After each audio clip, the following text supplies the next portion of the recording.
2교시 시작하겠습니다. 우리가 2교시에는 이제 문학하고 문법 해보도록 할게요.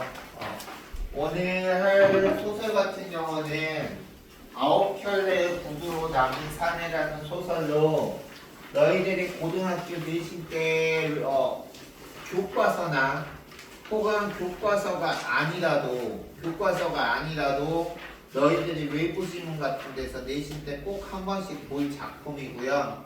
그리고 이거는 선생님이 학교 다닐 때뿐만이 아니라 너희들 때도 이게 모의고사 단골 소설 중에 하나예요. 그래서 우리가 오늘 지금 공부하는 이 아홉 켤레 구두로 남은 사내, 이거 같은 경우 우리가 지금까지 늘 너희들이 한 거랑 똑같이, 그리고 좀 더 중요하게 우리가 이 작품을 봐주실 필요가 있고요.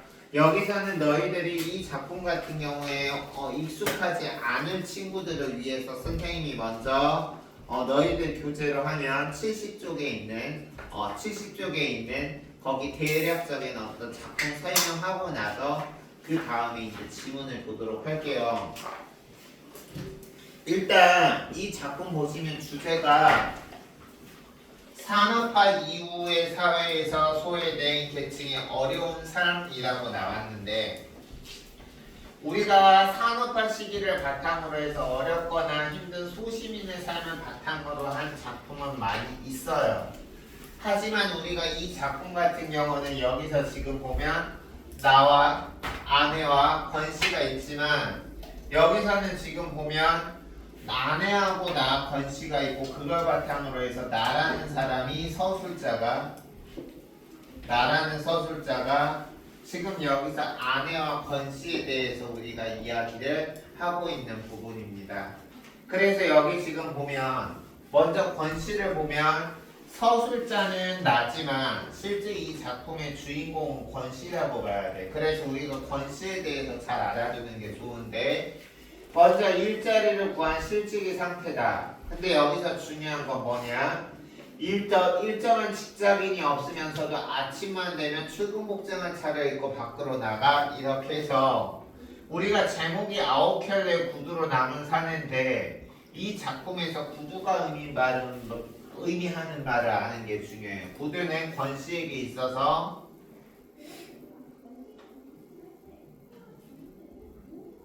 자신의 자존심인 거야. 자존심, 어떤 인격의 자존심인 거야. 그래서 여기서 지금 보면 출근 복장만 차려입고 밖으로 나가고, 그리고 공사판 같은 데 나가서 막일을 한다.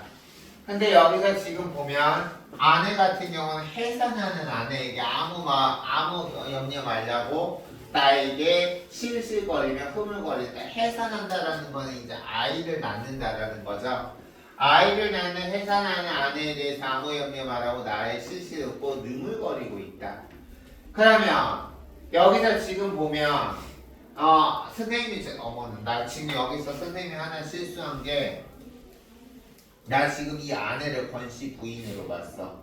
여기서 권씨가 있고 이렇게 권씨 부인이고요. 여기서 아내는 권씨의 부인, 권씨 부인이 아니라 보통 서술자 나의 아내는 보통 잘 나오지 않는데 여기서는 나와 있네요. 이렇게 되죠.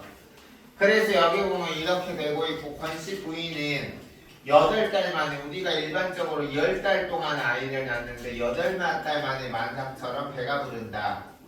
그리고 자신의 분만 예정일을 모르고 있다. 해산일이 되면 철저하게 비명을 지르며 진통한다. 여기서 지금 이 권씨 부인이 바로 산업화 시대에서 소외된 계층의 모습을 직접적으로 보여주는 대표적인 사람이에요. 그리고 여기서 지금 보면 나는 주인집이고요. 나는 주인집이고, 뭐하니?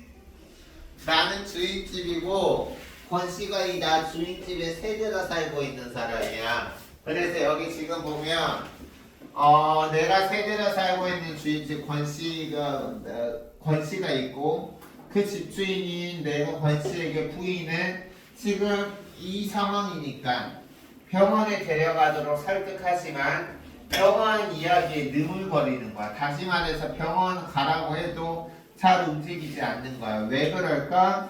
이 권씨 같은 경우도 아내를 살리고 싶지 않아서 그렇겠어? 그게 아니라 이 지금 권씨가 바로 산업화 사회에서 경제적으로 소외된 계층이기 때문에 막 자존심이 있기 때문에 양복 복장에 구두 입으면서 막 나가는 막일을 하니까 경제적으로는 당연히 힘들게 살겠죠. 그래서 병원 이야기에 느물거리는 권씨에게 모시게 말함. 어떻게 지금 아내가 이 모양인데 남편이라는 사람이 그러고 있냐라고 해서 모시게 말하고 있고, 아내는 권씨와 부인과 애들을 위해서 쌀이나 연탄을 준다. 되게 착한 집주인들이네요. 근데 여기 보면 자신의 도움이 권씨에게 미칠 것까지 생각하며 결심해서 생병을 앓는다. 여기서 지금 나의 아내 같은 경우는, 서술자의 아내 같은 경우는 권씨의 부인이 불쌍해서 권씨의 부인을 도와주고 싶은 것이, 이렇게 지금 아내가 병원에 가야 되는데도 흐물거리고 있는 권씨를 별로 도와주고 싶은 생각은 없는 거야. 근데 이 자신의 도움이 도와주고 싶지 않은 권씨에게까지 미칠 것을 생각해서 지금 이 아내 같은 경우는 생병, 쓸데없는 병, 우리가 화나 분노가 지나치면 병에 걸려요. 그런 생병을 앓고 있다라고 함으로써 여기서는 권씨의 모습을 보면 무책임한 사람처럼 보이지만, 이 무책임한 권씨의 모습 속에 산업화 사회에서 강제적으로 도태돼서 이럴 수밖에 없는 권씨의 모습을 우리가 이해하는 게 중요해요. 여기서 지금 권씨가 아내에 대해서 방관하는 거는 권씨가 나쁜 사람이라서 아니라 경제적으로 그럴 능력이 안 되기 때문에 그런 거죠. 그래서 그 부분을 우리가 중시를 하면서 여기 지금 보면 68쪽 지문 보도록 하겠습니다. 불을 끈 다음에 아내가 다시 소금거려 왔다. 당신도 보셨죠? 오늘따라 명기 엄마. 여기서는 지금 보면 여기서 아내는 권씨 부인의 아내가 아니라 서술자 나의 아내인 거죠.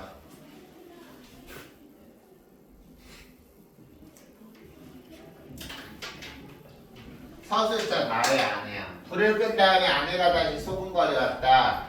당신도 보시죠? 오늘사 말고, 즉 오늘따라 지금 새들어 사는 권씨네 부인 영기 엄마, 권씨 부인 배가 유난히 더 불러 보였어요. 혹시 쌍둥이가 아닌가 싶어서 남의 일 같잖아요. 8대밖에 안 되는 애가 그렇게 만삭이니 원하고 나서 지금 여기서 서술자의 부인이 권씨 부인에 대해서 걱정하고 있는 부분입니다. 그러니까 여기서 지금 서술자인 내가 하는 말이죠. 당신더러 대식 낳으라고 떠맡기진 않을 거야. 걱정 마 라고 해서 지금 여기서 서술자인 나의 서술이 이어지고 있는 거죠. 이 작품은 그래서 시점이 3인칭 시점이죠. 왜냐면 주인공은 권씨인데 그 권씨가 자신의 이야기를 하는 게 아니라 권씨가 새 들어가는 집주인 내가 권씨에 대해서 얘기하고 있는 거니까 일단 3인칭 시점입니다. 이게 3인칭 관찰자 시점인지 전지적 작가 시점인지는 소설을 통해서 보여드릴게요. 그 다음에 기억은 나는 여기서 그날 밤 디킨스와 램의 궁둥이를 번갈아 차는 꿈을 꾸었다 라고 지금 얘기했죠. 여기서는 지금 보면 나는 그날 밤 디킨스와 램의 공동이를 찾다라는 거는, 여기서 찰스 디킨스와 램은 불우한 유년 시절을 보냈으며 빈민가 사람들에게 대해서 글을 쓴 작가이다라고 했는데, 그 다음에 보시면 내가 권씨의 궁둥이를 걷어차고 권씨가 내 궁둥이를 걷어차는 꿈을 꾸었다라고 해서 여기 보면 꼭 꿈을 통해 권씨에 대한 나의 잠재의식을 드러내고 있다라고 했는데, 이 잠재의식은 뭐냐? 지금 여기서 지금 보면 나는 그날 밤 디킨스와 램의 궁둥이를 번갈아 차는 꿈을 꿨는데, 그게 지금 여기서 디킨스와 램을 권씨에 지금 대입시키고 있는 거죠. 그래서 나는 권씨를 불우한 유년 시절을 보낸 빈민가의 사람이라고 생각하고 있다라는 걸 추론할 수 있다. 다음, 아내가 권씨에 대해서 갑자기 관심을 보이기 시작했다.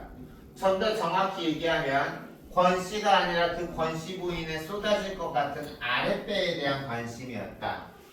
말투를 볼 때 남자들이 집을 비우는 낮 동안이면 더러 접촉도 가지는 모습이었다. 여기서 지금 보면 이 부분 말투로 볼 때 남자들이 집을 비우는 낮 동안이면 더러 접촉도 가진다라는 거는 지금 나와 여기서 권씨가 이렇게 자리를 비우고 나면 지금 여기서 나의 아내하고 권씨 부인이 서로 지금 얘기도 나누고 이런다라는 뜻이죠.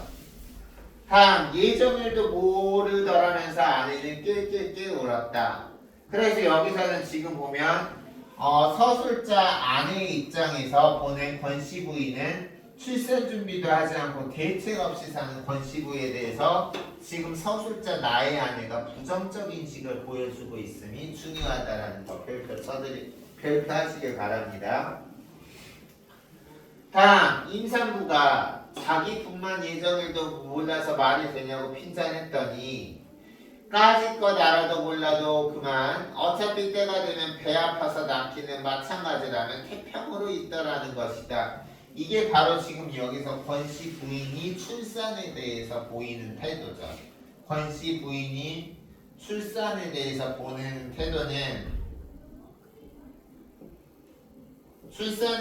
보이는 태도는 이렇게 지금 배 아파도 나으면 그만이다라고 해서 분만 예정이 몰라도 그만 대수롭지 않게 그냥 넘겨버리는 하층민의 어떤 그런 모습이 나타나 있죠. 다음 보시면 권씨는 여자에게 일자리를 구하지 못한 채였다라고 해서 이게 지금 여기서 권씨 부부가 생활고를 겪는 이유라는 거 알아두세요. 즉 좀 더 정확히 말하면 권씨 부부가 생활고를 겪는 이유이자 좀 더 정확히 말하면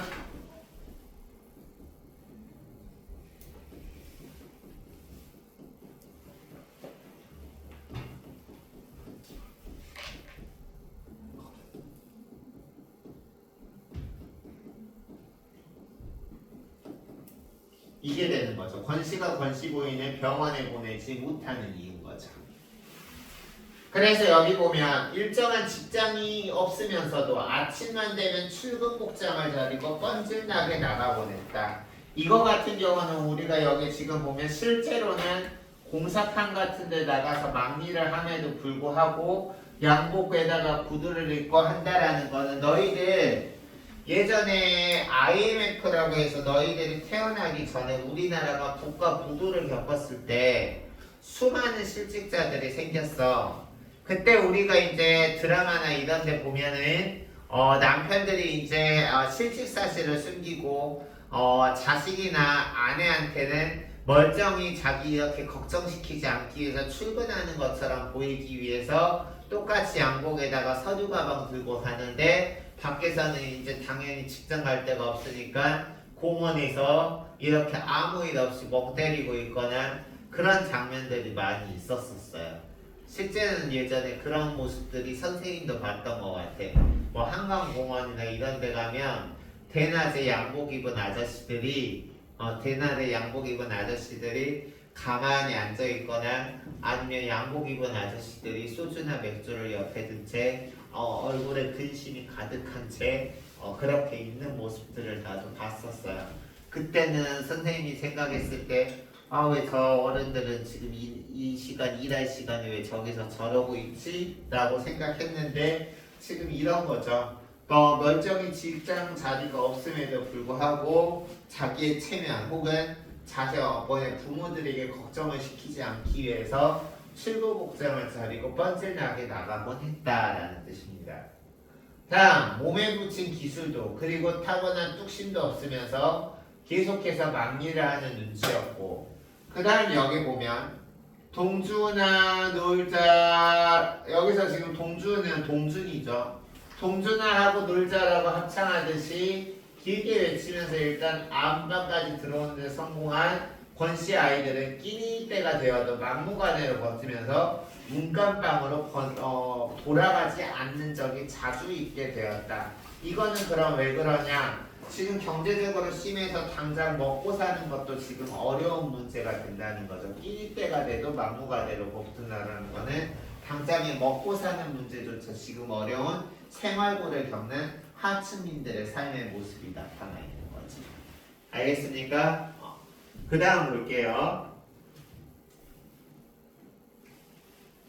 그 다음 보시면 문간방의 사정이 심상치 않다는 징조였다. 여기 별표 칠까? 문간방의 사정이 심상치 않다는 징조였다. 즉 나의 집에서 끼니를 때우려는 마라. 즉 아이들이 끼니를 걱정할 정도로 열악한 권씨네의 사정을 보여주는 거야. 근데 그렇다고 해서 권씨나 권씨 부인이 우리에게 터놓고 지금 우리가 경제적으로 이렇게 힘드니 집주인들이여 나 좀 도와주세요 라고 한 적은 없었다. 다만 우리로 하여금 그런 꼴을 목격하고도 도울 마음을 먹지 않으면 도무지 인간이 아니계시리 최악의 성까지 잠자코 몰고 갈 뿐이었다. 이게 바로 권씨 부분에 대한 나의 인식, 부정적 시선이라는 거죠. 만약에 여기서 주인 부부가 권씨에 대해서 좋은 마음을 가지고 있었더라면 아무리 자기 가족 아니고 새들어 사는 사람이지만 힘들게 사는 거 보면서 주인이 좀 여유로우니까 도와줄 텐데 그럴 도울 마음이 들지 않을 정도로 최악의 선까지 몰고 갔다라는 거는 나의 입장에서 본 권씨 부부가 부정적인 행동만 했다는 거죠. 그리고 그 다음 보시면 애당초 이 순경이 기다렸던 대로 그 산타클로스 비슷한 모습이 돼서 쌀이나 연탄을 슬그머니 문간방에다가 넣어주고 온다라는 거는 경제적으로 좀 더 여유가 있는 데가 경제적으로 힘든 권씨에게 당장 먹을 식량이라든가 겨울에 이렇게 따뜻하게 날 수 있는 연탄을 주었다라는 거야. 여기서 우리가 시대적인 배경이 나타나죠. 이 작품은 1980년대에서 90년대에 쓰인 작품이에요. 너희들 중에 연탄 본 적 있어요? 태어나서 연탄 본 적 있어? 어디서 봤어? 고깃집. 고깃집. 고깃집. 그럼 거기 진짜로 이렇게 생긴 연탄 봤어? 이런 연탄? 지금 옛날에는 지금 고깃집에서 봤겠지만 옛날에는 대부분의 집이 연탄을 썼고 보일러 대신에 가스 보일러 대신에 연탄을 썼고 선생님도 어렸을 때 집에서 연탄으로 보냈었습니다. 그래서 여기 보면 연탄으로 문간방에다 연탄이라는 건 이제 난방 도구가 되는 거죠. 그래서 너희들은 모르겠지만 옛날에는 연탄가스 중독 사고가 많았어요. 연탄의 특성상 집에서 좀만 조심하면 연탄가스에 집안 가족들이 중독돼가지고 특히 겨울에 그런 사고가 많이 일어나요. 겨울에 그런 사고가 많이 일어났었어. 그래서 우리가 여기서 시대 배경을 알 수 있는 게 연탄이라는 시어고요. 그래서 넣어주고 온 날이면 아내는 분하고 억울해서 밥도 제대로 못 먹었다. 여기서 아내가 분하고 억울해서 밥도 제대로 못 먹었다라는 거는 권씨 부인이나 권씨 부부에 대한 아내의 태도가 부정적이라는 걸 알 수 있죠.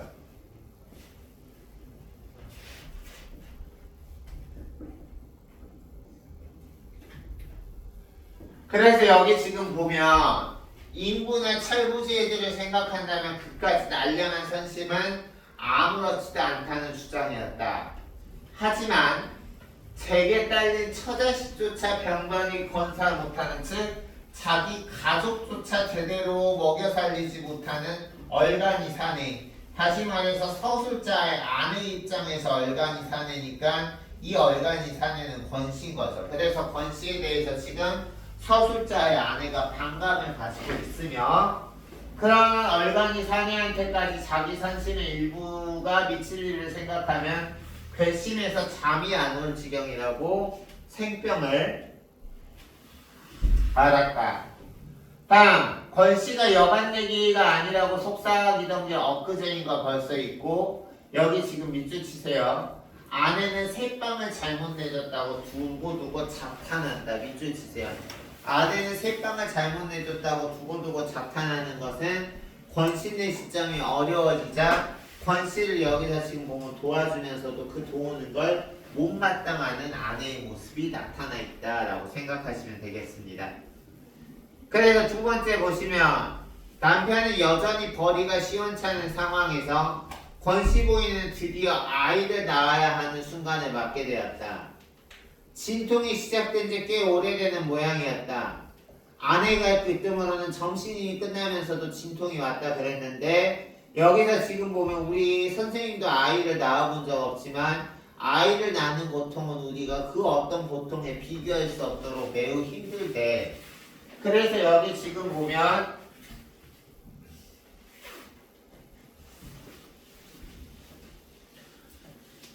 처음에는 되게 몸살을 하듯이 끙끙 앓는 소리로 있다가 갑자기 처절하게 부르짖고는 이는 도로 잠잠해지고는 이걸 몇 번이 한다. 즉 지금 권씨 부인이 병원에 가서 안전하게 아이를 낳아야 하는데 병원에 가야 할 때 가지를 못하고 집에서 아무 도움도 없는 채로 아기를 낳아야만 하는 지금 위급한 상황을 보여주는 거죠.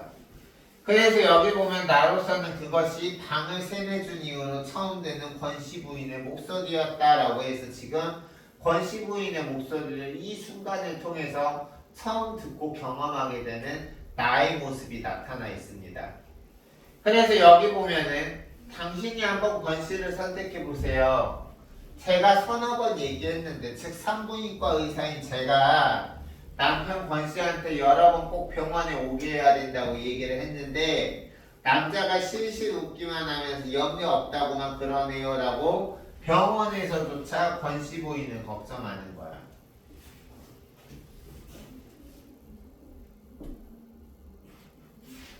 그래서 여기 보면 권씨가 거절하는 게 아니라 돈이 거절하는 거겠지. 이 대사 별표 100만 개 치세요. 권씨가 거절하는 게 아니라 돈이 거절하는 거겠지. 다시 말해서 이 부분에서 선생님이 아까 누차 말했지만 권씨가 권씨 부인을 병원에 보내지 않는 거는 지금 남편이 아내를 학대하는 게 아니라요. 아내를 병원에 보내고 싶어도 경제적인 어려움 때문에 보내지 못하는 이런 권씨가 아내를 병원에 보내지 못하는 진짜 이유가 드러나 있는 거예요. 다음 보겠습니다. 그래서 아내는 진즉부터 해산 준비가 전혀 되어 있지 않았음을 덜어는 흉보고 덜어는 우려해 왔었다. 다음 봅시다. 남사마는 배를 갖고서 요즘 같은 세상에 누가 집에서 애를 낳냐고. 근데 이 사람은 집에서 애를 혼자 힘으로 낳겠다니 아무래도 엄마가 죽든지 무슨 일이 터질 것 같다라고 해서 여기 지금 보면 서둘러 식사를 끝내고 나서 나는 아내의 말을 듣고 권씨를 마당으로 불러냈다. 듣던 대로 권씨는 아무 염려 말라면서 실수로 섰다. 오히려 공경에 빠진 나를 위로해주는 듯 하면서 여기 봐봐. 둘째 때도 마누라 혼자서 거뜬히 해치웠다라는 거는 둘째 아이 낳을 때도 이렇게 집에서 지금 산모가 죽을 위험을 겪어가면서 둘째 아이를 낳고 셋째 아이도 지금 낳고 있는 거죠. 여기서는 지금 우리가 표면적으로만 보면 권씨가 실실 웃고 무책임한 모습으로 보이죠. 당연히 무책임한 사람이야. 근데 이 이면에는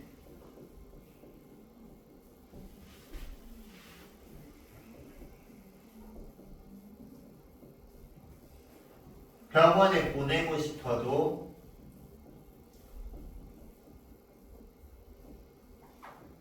보내지 못하는 상황에 대해서 지금 이 서술자이자 혹은 이 소설의 작가 같은 경우는 산업화에서 소외된 이런 인상을 보여주는 거죠. 그래서 이제 6번 보시면 우리가 염려하는 것은 권 선생네가 아니라 바로 우리를 위해서요. 여기서 이제 우리 이것도 중요해. 지금 내가 권씨를 염려하는 거는 진짜 권씨를 걱정해서가 아니라 우리를 위해서다. 별표. 왜? 물론 그럴 리 없겠지만 만에 하나라도 예를 들어서 권씨 부인이 애 낳다가 죽기라도 하면 나는 권 선생을 원망하겠다라는 거는 이런 거죠.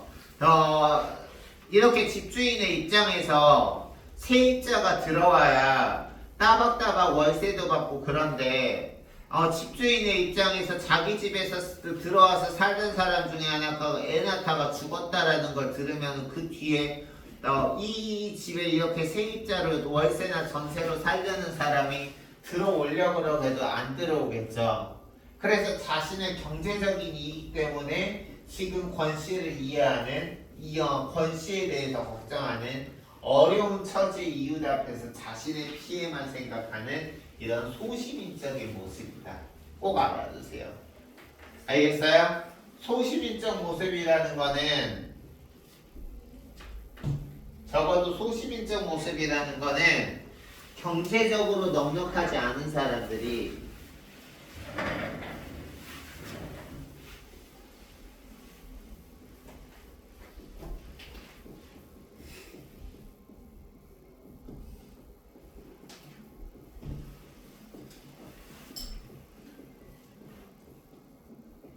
경제적으로 넉넉하지 않은 사람들이 이기적인 모습을 보이는 걸 우리가 소시민적인 모습이라 그래. 알겠어? 그래서 여기서는 지금 보면 소시민적인 모습이 나타나 있다. 그래서 물론 그럴 리 없겠지만 만에 하나라도 일이 잘못되면 권 선생을 원망하겠소라고 나오면서 작자도 어느 이상 여기 지금 보면 작자도 어느 이상 느물거린다시피 여기서 작자는 나 아닌 다른 사람이야. 그래서 여기서 서술자인 나의 입장에서 작자는 권씨인 거죠. 서술자인 나의 입장에서 작자는 권씨로 작자도 지금 어느 이상으로 즉 권씨도 심하게 느물거린다 싶어 나도 앵간히 모진 소리를 남기고는 제발 네 아내 좀 병원에 데려가라고 모진 소리를 하고는 방에 들어와 버렸다. 즉 권씨 부인의 출산에 어려움을 겪자 아내는 권씨의 부인을 걱정하고 권씨에게 모진 소리를 하는 나가 있는데 여기서 아내가 권씨 부인을 걱정하고 내가 권씨에게 모진 소리를 하는 건 앞에 방금 설명한 내용과 연관하면 진짜 권씨를 걱정해서가 아니라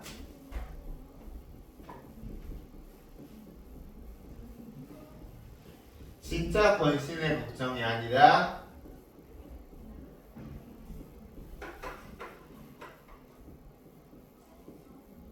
자신이 입을 피해를 예방하기 위해서 그렇다라고 알아주시면 좋겠어요. 알겠어요? 그래서 여기까지 우리가 통해서 우리가 표면적으로 보면 여기서 무책임한 권씨의 모습이 나타나 있지만 그걸 통해서 소시민의 그런 힘든 삶을 간접적으로 체험해 볼 수 있는 작품이다 라고 생각해 주시면 되겠습니다. 여기까지 이해 가셨나요? 찬이야 과자통 갖고 뭐하니? 됐어? 그러면은 우리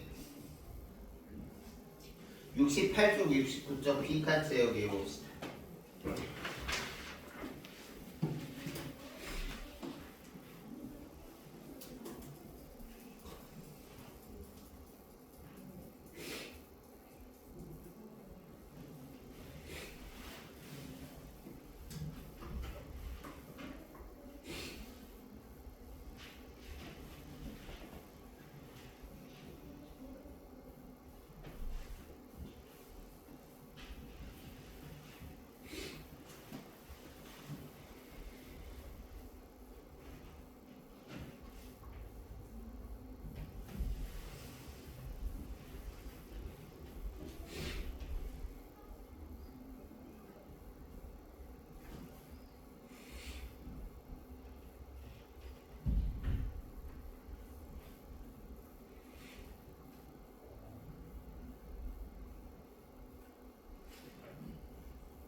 다 됐나요? 일단 다 됐니?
여기서 더 확대하면 안 보이는 부분이 있을 거야.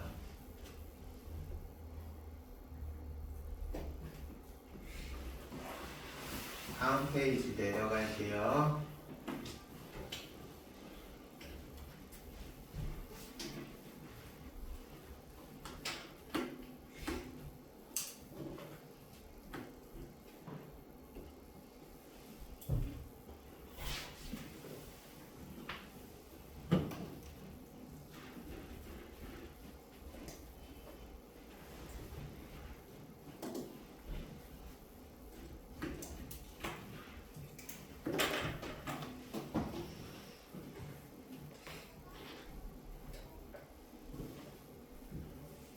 공간과 응? 연민이죠. 공간과 연민. 공간과 연민.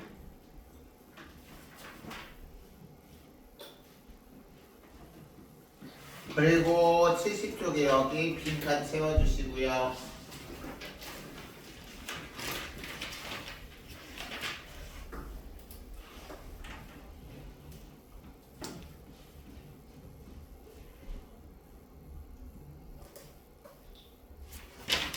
다 됐어요.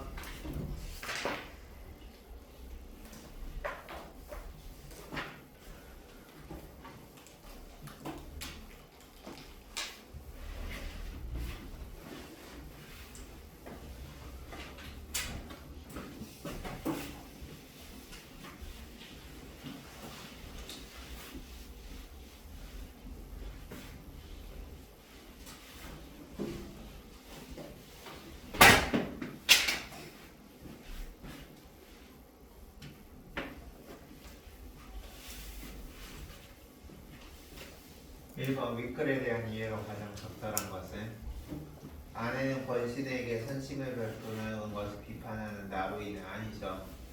권신에게 선심을 베푸는 나에게 못마땅해 하지만 여기서 생병을 앓는 이유는 나 때문이 아니라 생병을 앓는다라는 건 여기서 지금 보면 자기가 도는 것이 권씨에게 미칠까봐 그런 것이 나를 비판하는 게 아니죠.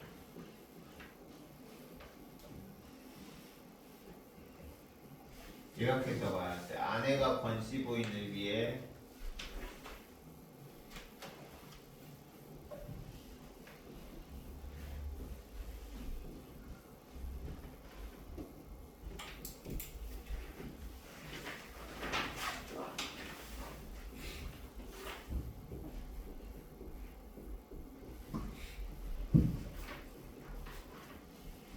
(2번) 아내는 권씨가 권신의 경제적 상황을 잘 해결하고 있다는 이유로 여간 내기가 아니다?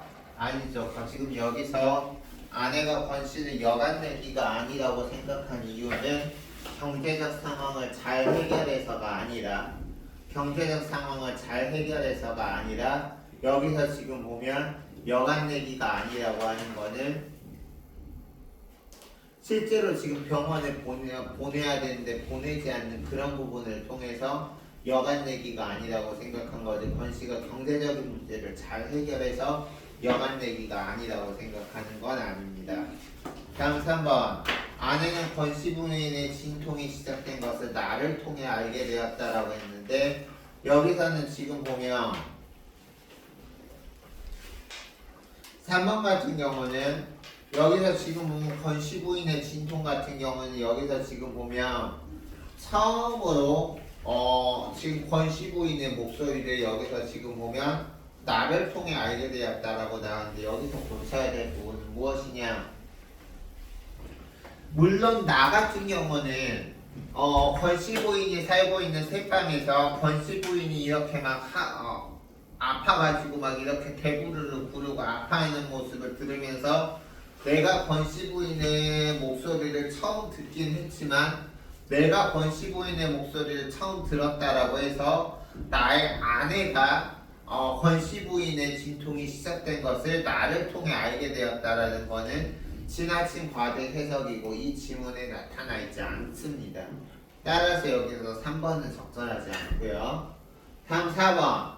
아내의 불안감과 우려는 나로 하여금 권씨를 불러내게 하는 계기가 된다. 그렇죠. 아, 병원에 보내야 되는데 보내지 않는 그런 권씨에 대한 불안감과 우려가 나로 하여금 권씨를 불러내서 너 왜 네 아내 병원에 안 내다보느냐, 병원에 꼭 보내가지고 입원시켜서 치료 제대로 받게 하라라고 얘기하게 하는 상황이 되니까 4번은 맞는 거고요. 5번, 나를 위로하는 권씨의 행동은 권씨에 대한 아내의 원망을 누그러뜨린다. 아니죠. 내가 권씨 부인의 권씨를 위로하기 위해서 내가 그렇게 위로해주는 어떤 생필품이라든가 기본적인 거 도와주는 게 오히려 아내의 원망을 누그러뜨리는 게 아니라 가중시키는 거였죠. 따라서 여기서 정답은 4번이고요. 다음 2번. 2번 지금 보시면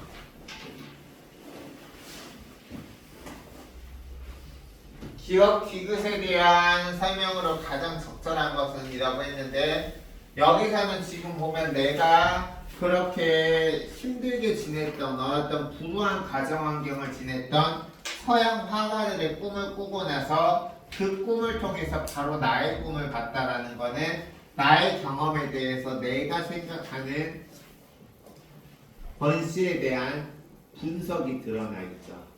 내가 생각하는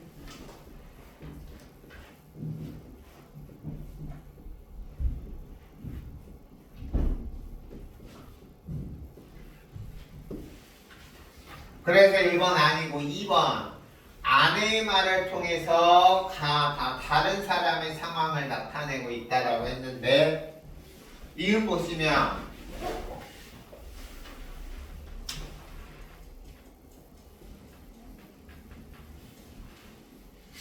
예정일도 모르던 하면서 아내는 낄낄낄 웃는다라는 거는 그렇게 무책임하게 아이를 낳을 생각만 하고 남편이 도와주지 않는데 병원에 가자고 독촉은 못할 망정 집에서 혼자 아이를 낳으려고 하는 그 권씨 부인의 모습을 통해서 아내가 그 권씨 부인을 부정적으로 생각하는 모습이죠.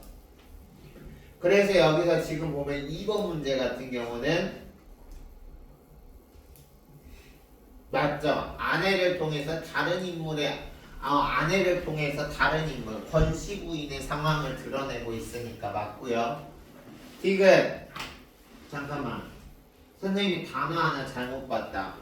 여기서 지금 보면 니은 같은 경우는 아내의 말을 통해서 다른 인물의 상황을 나타내고 있다라고 했는데, 여기서는 지금 보면 아내의 말을 통해가 아니라 아내의 말을 인용한 거죠. 우리 문장의 짜임에서 직접 인용절, 간접 인용절 할 때 여기서는 지금 보면 인용한 거고요. 그것에 대해서 권씨 부인에 대해서 아내가 지금 부정적으로 생각하는 부분을 나타내 있는 거죠.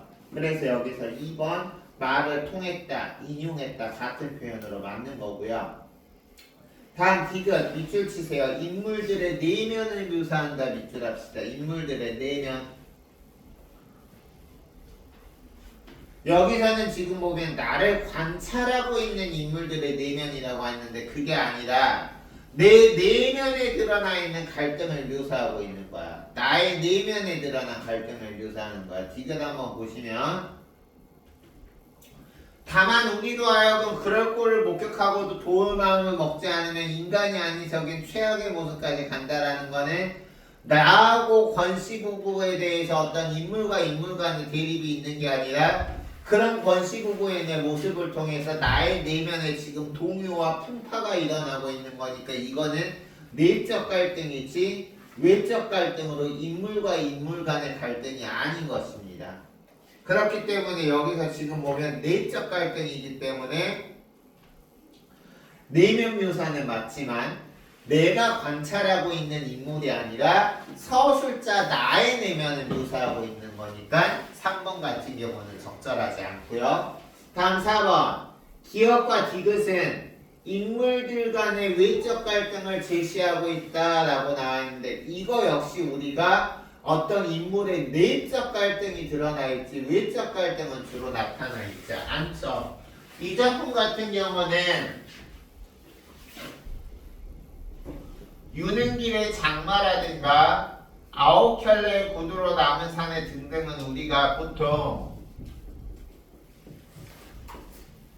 의식의 흐름이라는 기법을 많이 써요. 의식의 흐름이라는 거는 뭐냐면 서술자나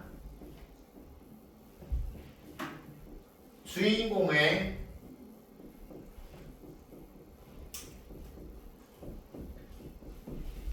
내면에서 일어나는 생각을 그냥 자유롭게 우리가 그냥 발설하듯이 아무 말 대잔치 하듯이 하는 것을 우리가 의식의 흐름이라고 합니다. 그래서 여기서는 지금 보면 인물과 인물 간의 갈등이 아니라 의식의 흐름을 사용했다라고 하면 인물 내면의 내적 갈등을 드러내고 있는 거죠. 다음 니은과 디귿은 인물들을 바라보는 나의 부정적 시선이 드러나 있죠. 지금 이 작품 같은 경우는 권씨와 권씨 부인에 대해서 나와 나의 아내가 안 됐다라고 느끼기는 하지만 그렇게 무책임하게 아내를 병원에 보내지 않는 나 권씨에 대해서나 혹은 남편이 병원에 보내지 않는다라고 해서 그냥 아이들에게 위험할 수도 있는데 그냥 집에서 아이를 낳게 하려는 권씨 부인에 대해서 부정적인 시선을 드러내고 있죠. 따라서 2번 선지에서 맞는 것은 정답 2번밖에 존재하지 않고요. 다음 3번 별표 치시는데요. 1970년대 한국 소설에서는 여기 밑줄쳐 산업화 과정에서 공동체의 유대감이 파괴된다. 이 유대감이라는 것은 상대방과 연결되어 있다는 의식으로 유대감은 다른 말로 연대감이라고 합니다. 저거나 유대감, 연대감 같은 말이야. 너희들도 열공해서 연대감? 난 고대감.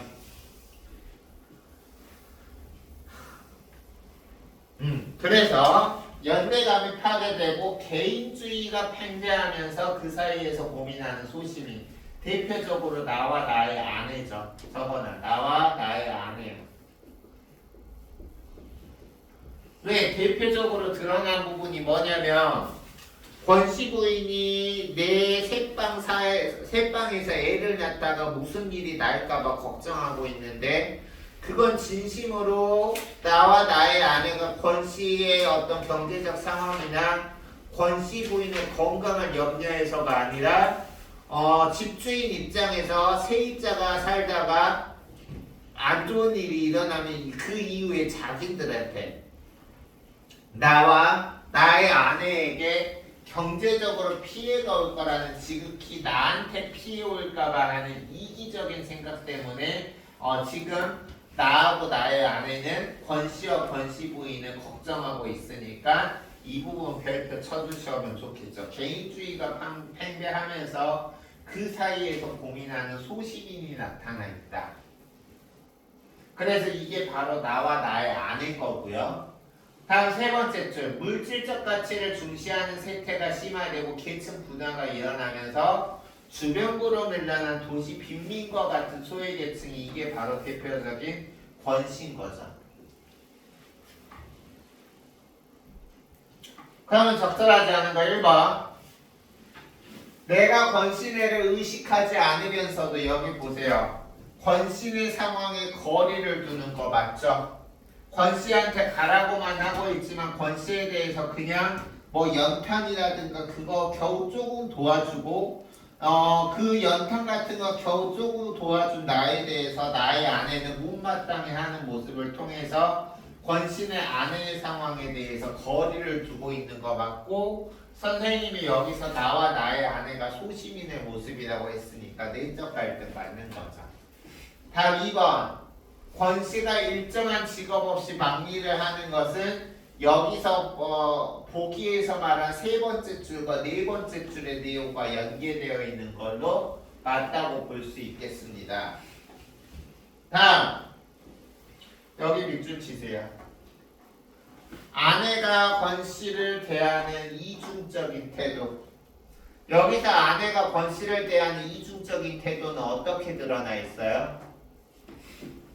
먼저 아내를 병원에 보내지 않는 것에 대해서 걱정하면서도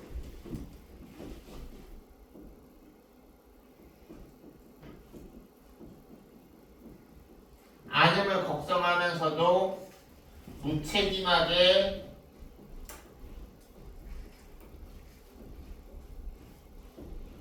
아내를 방치하는 것에 대해서 분노하고 있죠.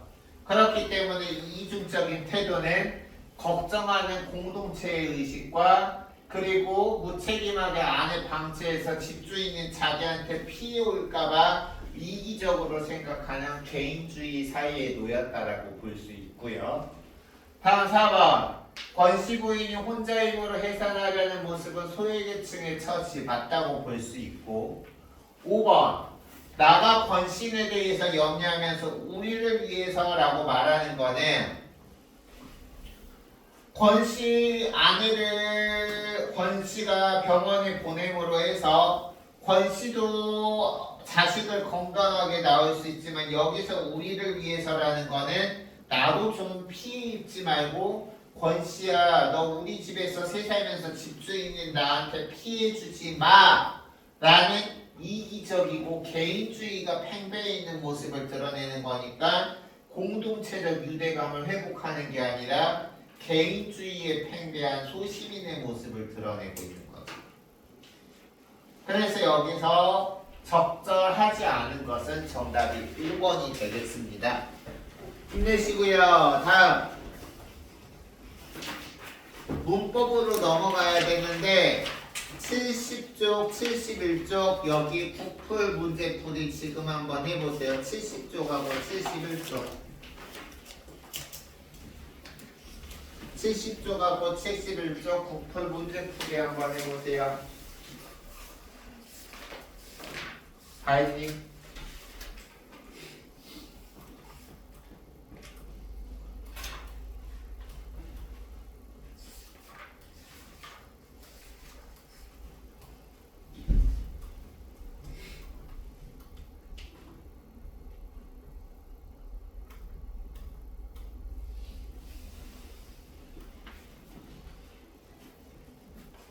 그러면은 다 한 친구들은 우리 이따 문법 나갈 부분 1, 2번 문제 좀 풀어보고 계시고요. 나머지 친구들은 얼른 해보고 계세요. 선생님 1분만 자리 드릴게요.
시작할게요. 먼저 70쪽 매겨보세요.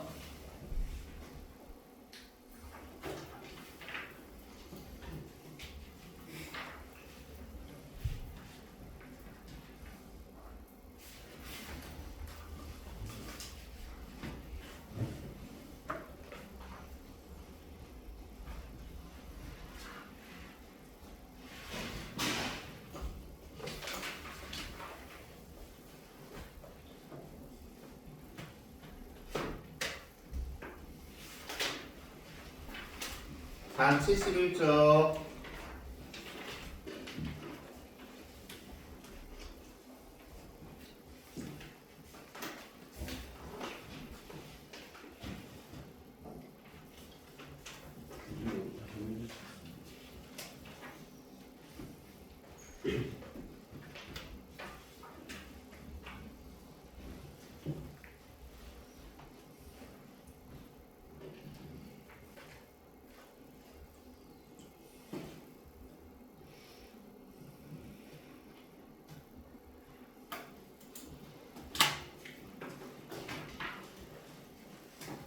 문법 갑시다.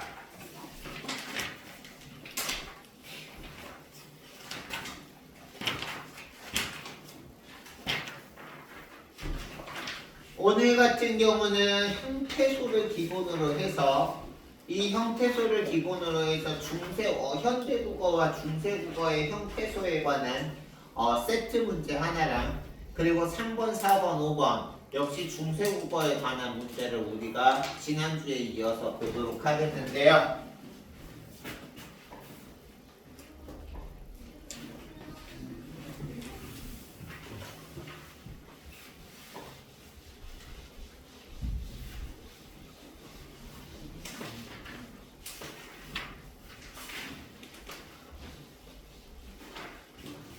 보죠. 하나의 형태소가 환경에 따라 다르게 나타나는 것을 이 형태라고 한다 그랬어. 근데 여기서 중요한 건 뭐냐? 이 형태가 성립하기 위한 조건별표 쳐야죠.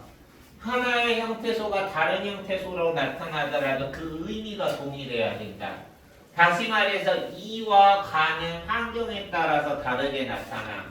예를 들어서 마지막이 수, 박처럼 자음으로 끝날 때는 이고 바나나 가 할 때처럼 모음으로 끝날 때는 가가 오는데 이렇게 환경에 따라 다르게 나타나는 이 형태가 성립하려면 다른 환경에 따라서 다르게 나타나더라도 의미가 동일해야 돼. 주격조사 역할을 하는 의미가 동일하죠. 하지만 의미의 동일성만으로 여기서 이제 한번 끊고 나서 이제 그 다음에서는 의미의 동일성만으로는 이 형태를 구분하기 힘든 경우가 있는데 이때는 각각 상보적 분포를 보이는지 확인하면 이 형태인지를 알 수 있다라고 지금 나와 있어요.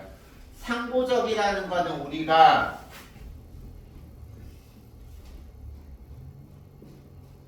서로 중첩되지 않고 보완하는 역할을 하는 것을 우리가 상보적이라고 그래. 각자가 각자의 영역을 침범하지 않고 서로 보완하는 역할을 할 때 우리가 상보적이라는 표현을 씁니다.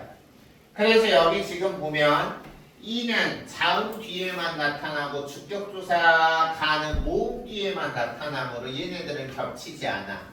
자음일 때는 이, 모음일 때는 가라고 해서 서로 겹치지 않는다. 따라서 이와 가는 서로 상대방의 영역을 침범하지 않고 환경에 따라 다르게 나타나지만 의미는 주격조사로 동일하기 때문에 이 형태 관계에 있습니다 라고 나와 있고요. 그 다음 이 형태는 의문 환경에 따라서 다른 모습으로 나타나는 경우가 있는데 여기 지금 별표 칩시다. 이거 너희들 이 형태 고등학교 때 잘 나와요. 이때 이 환경이 의문 환경에 따라서 다르게 나타나는 경우를 의문론적 이 형태라고 한다. 예를 들어서 at과 ot은 다 과거 시제를 나타내는 선언한 어민데 앞에가 양성모음 a로 끝날 때는 at으로 끝나고 앞이 음성모음 어로 끝날 때는 음성모음일 때는 ot으로 끝난다. 그리고 여기서 지금 의문론적 이 형태에서 얘기를 했고요. 그 다음에 이와 달리 의문론적으로 설명할 수 없는 예외적인 환경에서 나타나는 이 형태를 별표 형태로적 이 형태라고 한다. 그래서 지금 이 지문을 통해서 이 형태는 의문론적 이 형태와 형태론적 이 형태로 나누는구나 라는 걸 우리가 개념을 박아둬야 되는 거야. 그러면 형태론적 이 형태는 뭔가 볼게요.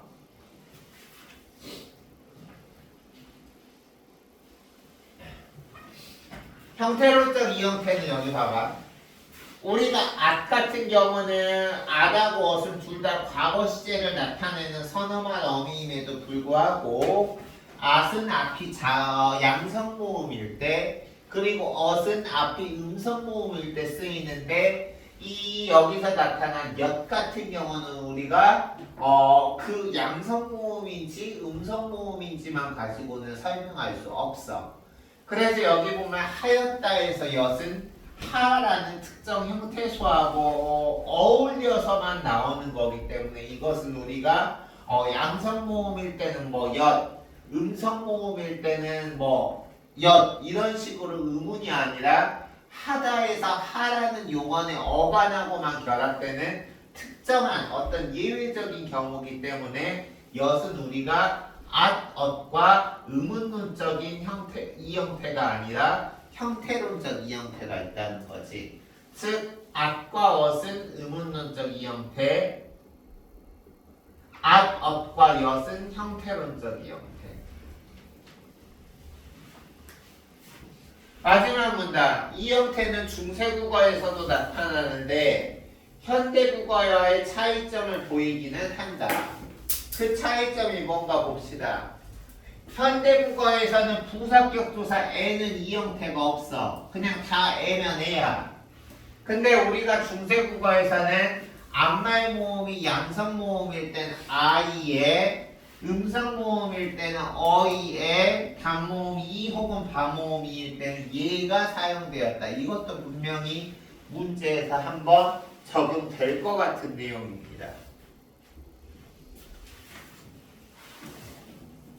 그러면 이를 바탕으로 해서 우리가 문제에 적용을 해보도록 할게요. 먼저 1번 위 글을 바탕으로 해서 보기의 자료를 탐구한 내용으로 적절하지 않은 것은 이라고 했는데 여기 지금 보면 이 사과는 민수한테 주는 선물이다 라고 했어요. 그러면 얘는 우리가 는이라는 거는 이렇게 사과할 때와처럼 모음일 때만 쓰이는 거죠. 그리고 디귿은 디귿이 된다. 여기 맞죠. 디귿 은과 는의 차이죠. 은은 우리가 뭐 자음일 때 쓰이는 경우니까 우리가 여기서 아까 우리가 양성 모음일 때는 음성 모음일 때는 그리고 여기서 이하고 가는 주격조사 이는 자음 뒤에만 주격조사 가는 모음 뒤에만 서로 영역을 침범하지 않으면서 동일한 의미를 가질 때 우리가 상보적이다 라고 하면서 겹치지 않는다 그랬죠. 그게 바로 이 가에 해당하는 게 은는에도 해당이 되니까 서로가 나타나는 의문의 환경이 겹치지 않는 상보적인 분포를 보인다고 말할 수 있는 거 맞는 거죠. 이게 이제 다른 말로 해서 상보적 분포라는 것이에요. 다음, 미음과 이음은 상보적 분포를 보이지 않는다. 미음과 이음. 일단 미음 같은 경우는 우리가 과는 여기서 지금 보면 주어를 나타내는 주격조사인데 민수에게 같은 경우는 이거는 우리가 부사를 나타내는 거고 특히 우리가 여기서 말하는 이 민수에게 같은 경우는 너희들 배워서 알겠지만 필수적 부사어라고 배웠을 거야. 그래서 여기서는 지금 보면 니은은 주격조사를 나타내는 형태소고 이응은 부사격을 나타내는 형태소이기 때문에 이 자체에 대해서 상보적 분포를 논할 수가 없겠죠.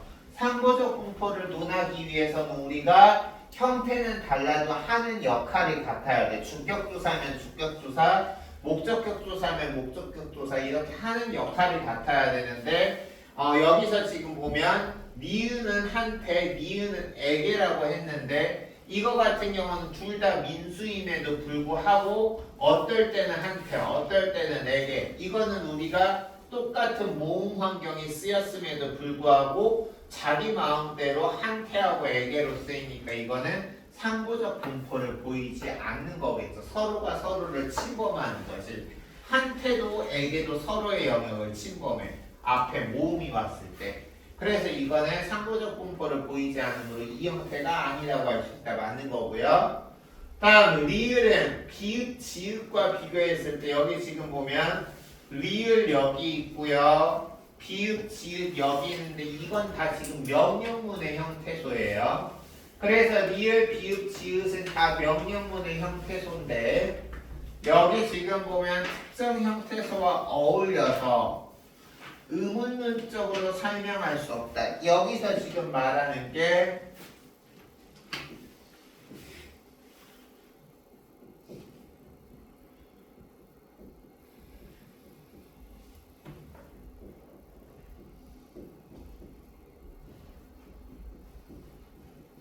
이거죠.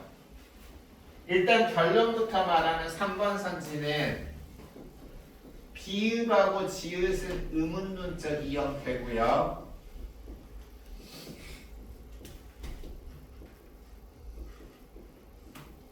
이 비읍, 지읒과 우리가 있을 때 리을 같은 경우는 이렇게 하면 이건 형태론적 이 형태예요.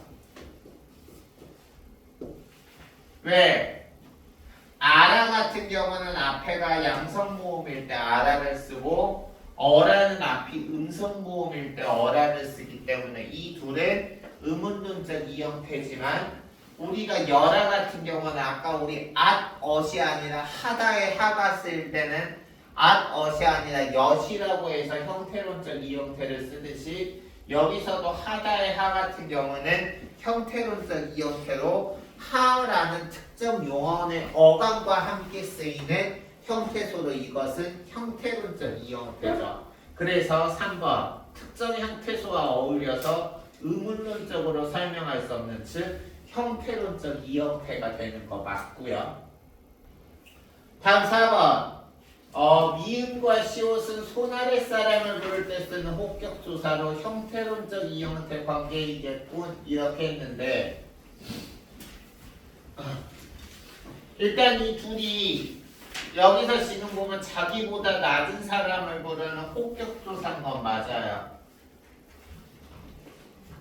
근데 여기서는 지금 보면 둘 다 여기서 지금 보면 음성 모음임에도 불구하고 어떨 때는 야, 어떨 때는 아로 쓰였죠. 이게 만약에 미음하고 시옷이 형태론적 이 형태가 되려면 앞이 양성 모음이 올 때는 야, 음성 모음이 올 때는 아가 되어야 되는데 보다시피 둘 다 음성 모음임에도 불구하고 어떤 경우에는 야, 어떤 경우에는 아라고 쓰인 걸 봐서 이것은 우리가 형태론적 이 형태로는 볼 수 없는 거죠. 따라서 정답 4번이고요. 다음 5번 비읍과 지읒은 안발 모음의 성질에 따라서 형태가 결정되겠군 이렇게 했는데 그치 안발 모음의 성질 안발 모음이 양성 모음일 때는 아라 음성 모음일 때는 어라니까 됐어요? 이제 끄니까 뭐냐 누구냐 세연이가 덥나봐 나도 더워 이제 다시 킬게 선생님 사실 양복 입는 거 되게 싫어해. 나는 대기업에 다니라 그래도 못 다닐 거야. 난 양복 입는 거 되게 싫어해. 나는 제일 좋아하는 스타일의 옷차림이 원이 옷차림 스타일이야. 근데 저러고 출근할 수는 없잖아. 그래서 지금 너무 더워.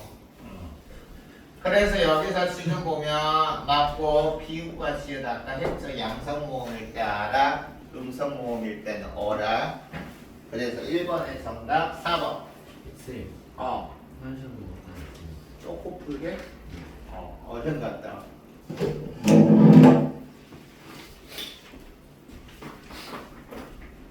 얘가 그러면 원이 갔다 올 동안에 2번 문제 다들 한 문제 직접 풀어봅시다.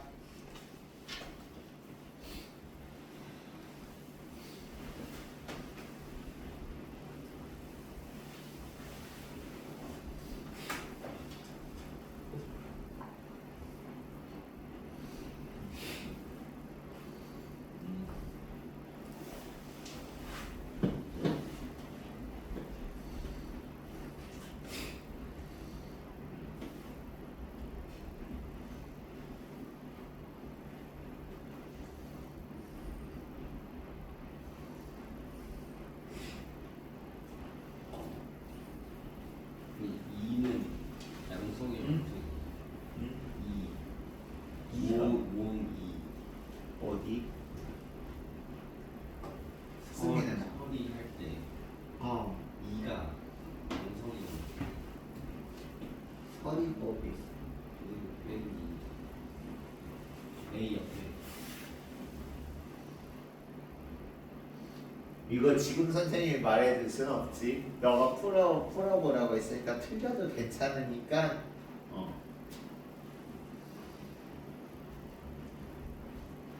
다만 선생님이 힌트 아닌 힌트를 준 다음에 이번 문제에서 그거 고르는 거는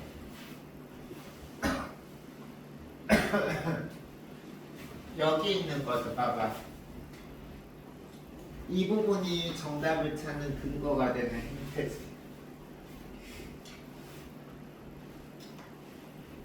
우리 그냥 먼저 해버릴까? 세연이가 먼저 해버리지. 난 세연이의 말을 따를 거야. 해자. 왠줄 알아? 선생님은 차별주의자거든. 어떻게? 난 레이디 퍼스트야. 레이디 퍼스트야. 농담이고요. 이번 시작할게요. 여기서는 지금 보면 이 적인 오랑캐들의 사이에 가시어라고 해서 지금 이거 부사격 조사죠. 그러면 우리가 이 부분을 참고해야 되는데 현대국어에서는 우리가 애가 이 형태가 존재하지 않아서 깜놀했어. 이유가 있어. 안 쓰세요. 깜놀했잖아.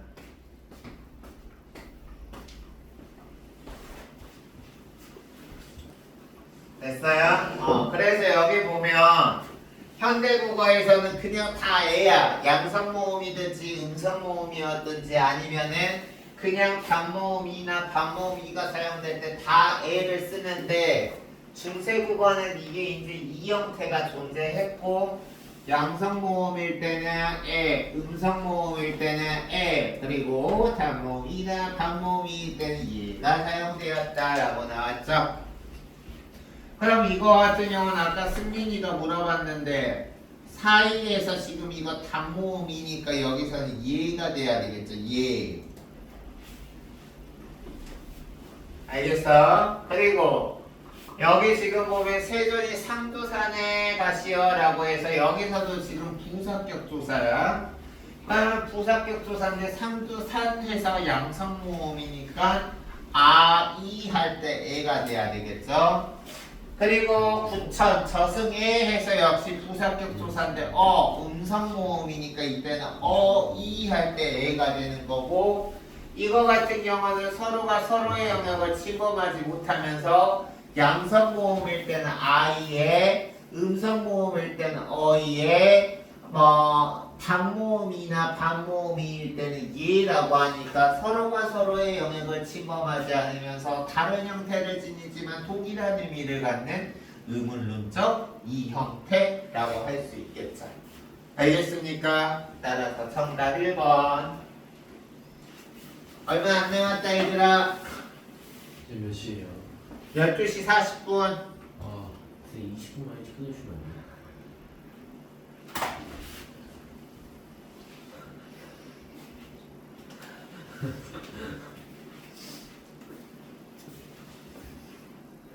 한 대 맞을래?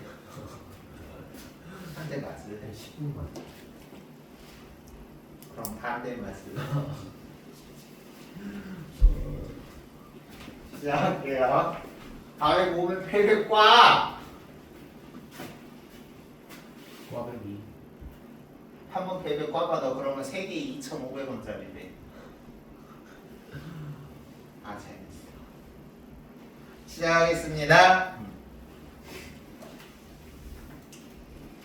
선생님은 꽈배기 줘도 안 먹어. 너희들은 먹어? 시작하겠습니다. 우리가 3번 문제 보도록 할게요. 보기를 바탕으로 해서 중세국어의 특징을 탐구한 것으로 적절하지 않은 것 이렇게 했는데 일단 여기서 각 선지 하나하나씩 분석해보죠. 그리고 이 석고삼절 같은 경우는 우리가 너희들이 고등학교 2학년 올라가면 이 중세국어 문법 나올 때 외부 지문으로 단골로 출제됩니다. 별표 쳐주세요. 이 석고 3절엔 뭐 학교에 따라서 고1에 나올 수도 있는데 고1 때는 중세국어 이 정도까지는 아니고 보통 고2 때 중세국어 파트가 내신 범위로 나올 때 이 석고 3절의 학교에 따라서 외부 지문으로 자주 나와요. 자주. 알겠어? 그러니까 이번 기회에 이 문제 정확히 너희들이 알아주시면 도움이 될 거라는 거 선생님이 확신을 가지고 말을 할 수 있고요. 그러면 보시면 부처가 부태라고 됐잖아. 그럼 여기서는 지금 보면 부처를 통해서 모음으로 끝나는 봐봐. 모음으로 끝나는 체언에 주격조사 2가 결합한 거야.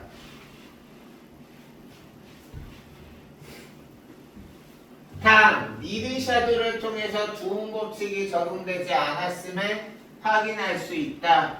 원래대로 하면 이드샤도인데 이드샤도를 니드샤도라고 한 거죠. 알겠어? 우리가 여자라고 해야 되는데 북한에서는 두음 법칙을 적용하지 않아서 여자라고 하는 것처럼 우리가 현대국어에서는 이르셔도라고 해야 되는데 두음 법칙을 적용하지 않아서 니르샤도라고 한 걸 봐서 두음 법칙이 적용되지 않았음을 알 수 있죠. 그래서 얘들아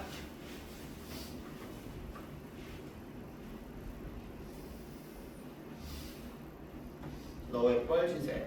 저요? 아니 너 왜 뻘짓해?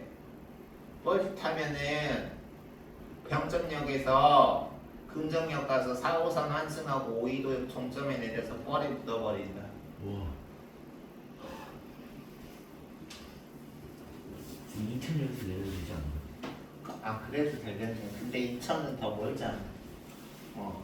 그래서 여기 보시면 두음 법칙 적용되지 않아요. 중세국어는 이것뿐만이 아니라 두음 법칙이 상대적으로 현대국어에 비해서 잘 적용되지 않았다라는 특징이 있습니다.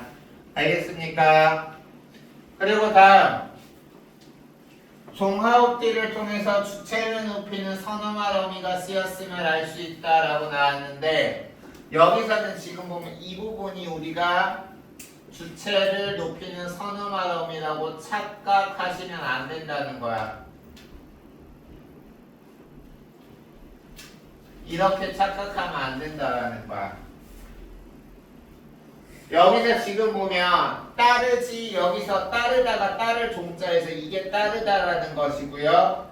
이게 하더니가 여기선 지금 아니 하시더니라고 해서 여기선 지금 이 하시더니가 뭐냐면 하옵기를 통해서 주체를 높이는 선어말 어미가 쓰였음을 알 수 있다라고 지금 나와 있어요. 그럼 여기서는 이게 높임을 나타내기는 하는데 이게 주체 높임법인가요? 객체 높임법인가요? 아니면 상대 높임법인가요? 부처가 이르셔도 여기서 따르는 주체는 부처가 아니라 듣는 사람이 부처가 자주 이르셔도 듣는 사람, 청자가 따르지 않는다라는 거잖아. 그래 안 그래? 부처가 따르지 아니하는 게 아니라 부처가 하는 말을 듣는 사람이 따르지 않는다. 청자가 따르지 아니하십니다라고 해서 여기서는 청자를 높이는 말인 거야. 알겠어? 그러니까 이거는 주체 높임이 아니라 상대 높임이죠. 그래서 청자를 높이는 선어말 어미가 사용됐고 이게 상대 높임이며 우리가 현대국어에서 상대 높임은 해라, 하게, 하오, 하십시오 4개가 있고요. 우리가 뭐뭐 씁니다 할 때 이 습은 대표적으로 하십시오체의 높임법이라는 거 알아주세요. 씁니다 할 때 습. 알겠니? 그리고 4번 어려우면을 통해 현대국어 그치 순경은 사용되지 않았죠. 알겠어? 그리고 사람이를 통해서 우리가 원래대로 현대국어에서는 우리가 의가 쓰이는데 우리가 양성모음일 때는 이렇게 관형격 조사 쓸 수 있다고 우리 지난 시간부터 배웠잖아. 그래 안 그래? 양성모음일 때는. 그래서 다른 형태의 관형격 조사 사용된 거 맞죠? 따라서 여기에서 잘못된 정답은 3번입니다. 알겠습니까? 다음. 얘들아, 얼마 남지 않았어. 내가 마지막 영어는 불살라서 꾀꼬리 목소리로 수업해줄게. 꾀꼴, 꾀꼴, 꾀꼴.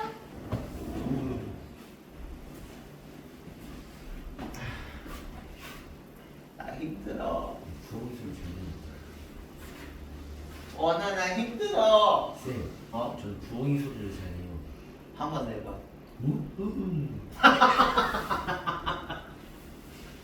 나는 강아지 소리 잘 내.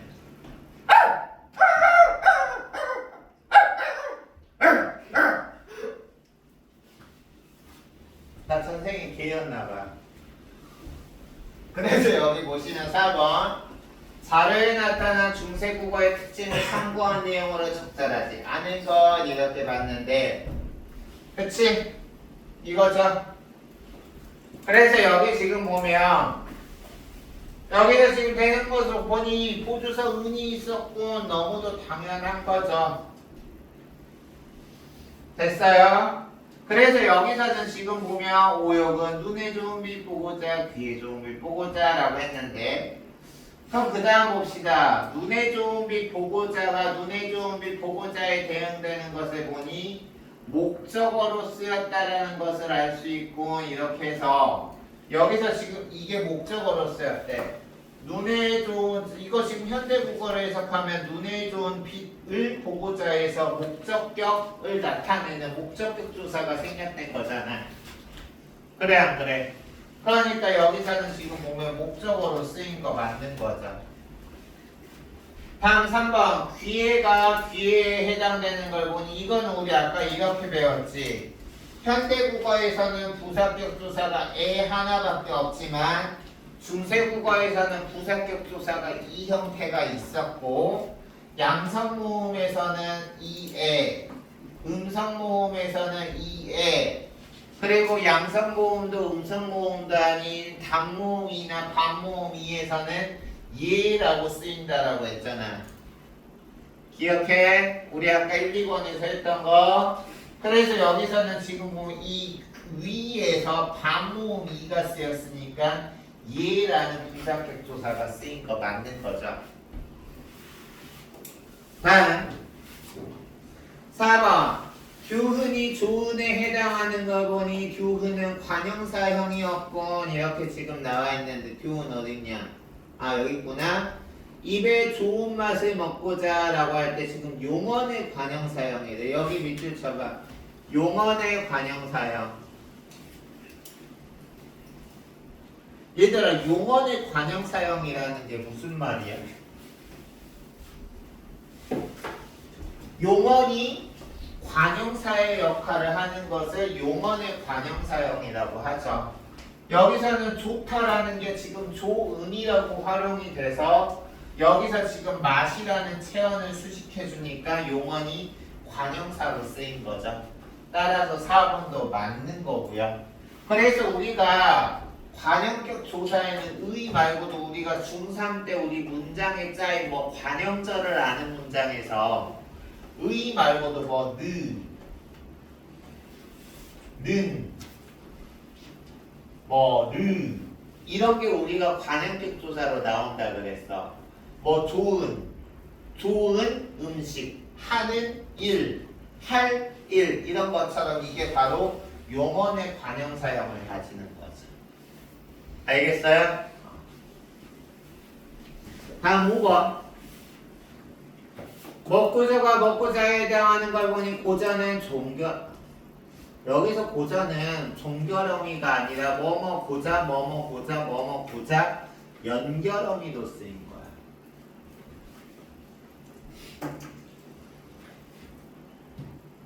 됐습니까? 그럼 마지막 5번 문제 보겠습니다. 5번 문제 보시면 보기의 기억 니은을 탐구해서 얻은 결과로 적절한 것이라고 했는데요.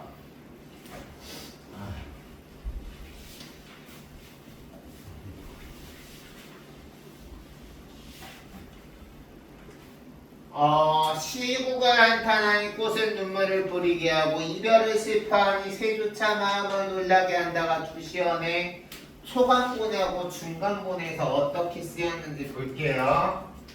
기억에서는 니은과 달리 모음조화가 지켜지지 않았다라고 나와 있어요. 이 부분은 우리가 어디에서 알 수 있을까요? 모음조화가 지켜지지 않았다. 어디에 나와 있을까? 일단 기억 모음조화라는 거는 양성모음은 양성모음끼리, 음성모음은 음성모음끼리 우리가 사용되는 것을 우리가 모음조화라고 하잖아. 근데 우리가 결론부터 말하면 중세국어에서는 현대국어에서처럼 모음조화가 잘 지켜지지 않았어요. 옆에 적어도. 중세국어에서는 일반적으로 두음법칙이나 모음조화가 잘 지켜지지 않았어.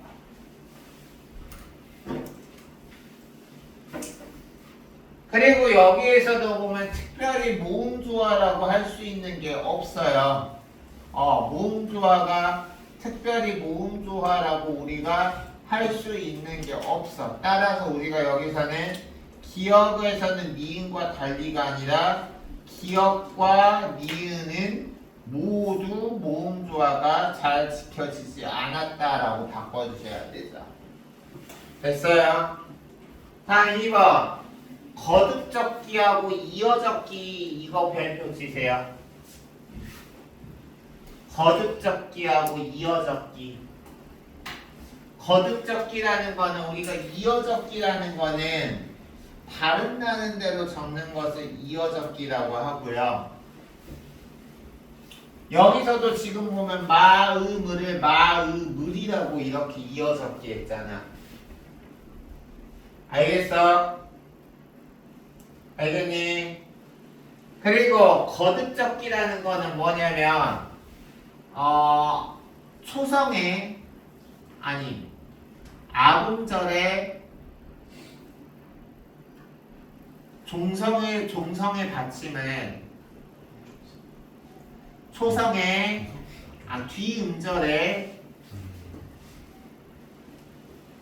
초성에 그대로 중복해서 적는 거야. 이거를 거듭적기라 그래.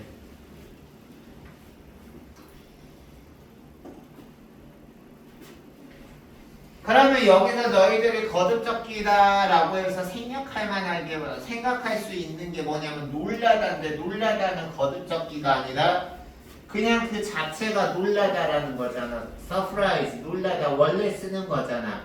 거듭적기라는 거는 원래 현대국어에서는 거듭적기로 쓰지 않는 것을 의도적으로 이렇게 앞음절에 마지막 받침을 뒤음절에 초성에 적는 거를 거듭적기라고 하는데, 여기에서 뭐 리을이 거듭적기 되어 있지만 이거는 우리가 현대국어에서도 놀라다라고 해서 이거는 그냥 원래 이렇게 쓰는 거지, 거듭적기여서 뭐 원래는 놀라다라고 해야 되는데 거듭적기여서 놀라다라고 쓴 게 아니라는 거죠. 됐어요? 다음 3번. 기억에서는 니은과 달리 글자 왼편에 점을 찍어서, 여기서 글자 왼편에 점을 찍은 건 성조 아니에요? 그치, 이게 있는데 이거는 성조예요. 作为一位老师应该努力选择他自己的学生的这个正当的学业。 아이고 짱게.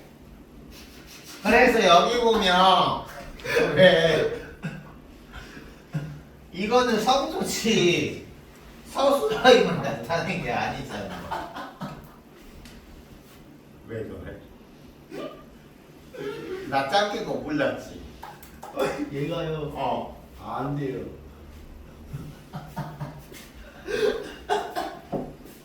거짓말.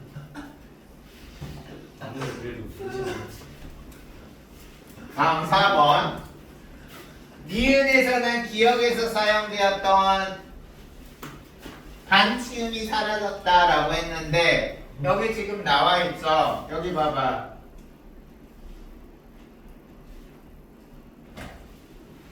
그치? 그래서 4번 정답이고요. 5번. 니은에서는 니은에서 사용되었던 목적격 조사의 형태가 달라졌다? 그대로인데?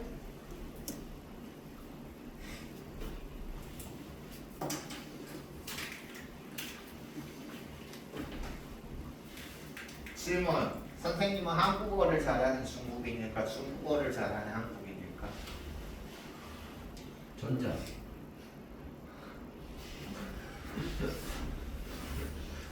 부자죠, 부자. 이해가 알겠습니까? 그래서 우리가 여기까지 해봤고요. 너희들이 다음 주에는 각자 내신반으로 뿔뿔이 흩어지는데 내신 대비 잘 하시고요. 알겠어? 네. 그래도 과제는 똑같이 해야 되니까 과제해서 각자 자기 내신반에 들어가세요. 네. 알겠니? 네. 그리고 과제할 때 녹화심에 얘기하지만 분명히 그러는 애들 있을 거야. 월요일부터 금요일까지 룰루랄라 놀다가 금요일 10시 넘어가지고 망했다. 몰아서 하는 친구 있을 텐데 그런 습관이 있었다면 버리시고요. 알겠어? 네. 버리시고 클리닉 자기 해당하는 시간 정확히 와주세요. 원인은 뭐 언제 온다 그랬냐? 이따가 2시. 이따 클리닉 선생님한테 받고 잘 가시고요. 나머지 친구들도 이번 주에 클리닉 온 친구들 오시고 산이 왔나? 왔어요. 했었지 내가 갑자기. 그렇게 해주세요. 알겠지? 네. 고생했어. 잘가. 휴대폰 챙기고. 시연아는 주간 테스트 안 봤지? 얼른 보고 가지 않아?